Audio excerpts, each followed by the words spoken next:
नमस्कार शेतकरी मित्रांनो, आज आपण सांगोला तालुक्यातील चिकमोहूद येथील देवदत्त भोसले यांच्या शेतात आलोय। या ठिकाणी त्यांनी आपल्या शेतात मधुमकेचा म्हणजे स्वीट कॉर्न मकेचा अनोखा प्रयोग केला आहे। त्यांनी आपल्या 2 एकर शेतात आंतरपीक घेऊन या स्वीट कॉर्न मकेचं विक्रमी असं 9 टन उत्पादन घेतलंय।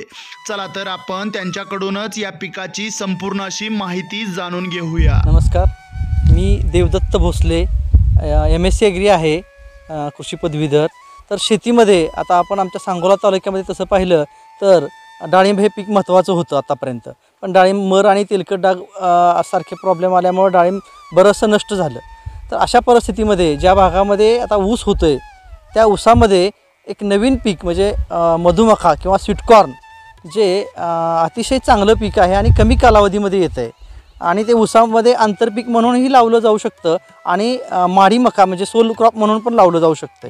तर दोन्ही प्रकारे लावलं तर हे उत्पन्नामध्ये अतिशय चांगलं आहे आणि शेतकऱ्याला फायदा देणारं पीक आहे। याचा दरही साधारण 10 रुपये ते 20 रुपयाच्या दरम्यान राहतो।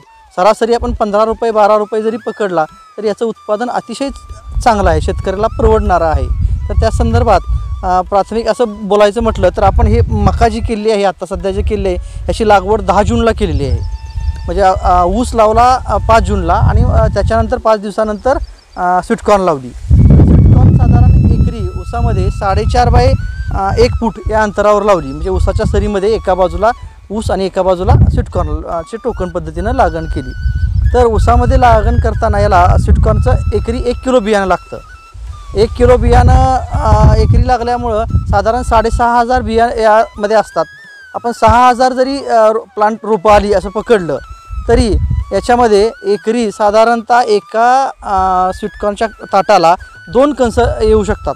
तर साधारण 400 ते 500 ग्रॅमपर्यंत येतात। 400 ग्रॅमचं एक कणीस येतं, साधारण 500 ग्रॅमचं साधारण ॲव्हरेज येतं बरं का।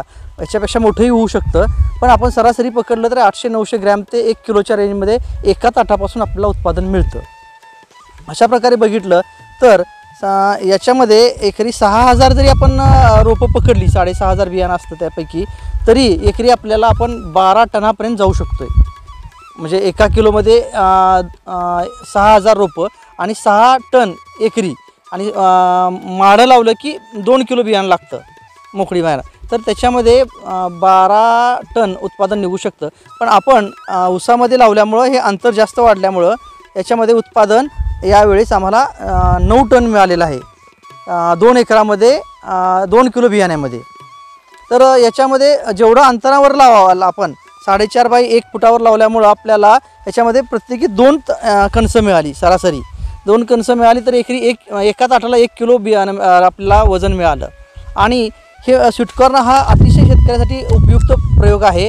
स्वीटकॉर्नचा कालावधी साधारण 80 दिवसामध्ये येतं स्वीटकॉर्न, खरीपमध्ये जून जुलैमध्ये लावल्यानंतर। आणि तेच जर आपण थंडीच्या दिवसामध्ये म्हणजे सप्टेंबर ऑक्टोबरमध्ये लावलं की जे डिसेंबरमध्ये काढणीस येतं ते 90 दिवसापर्यंत येऊ शकतं काढणीस।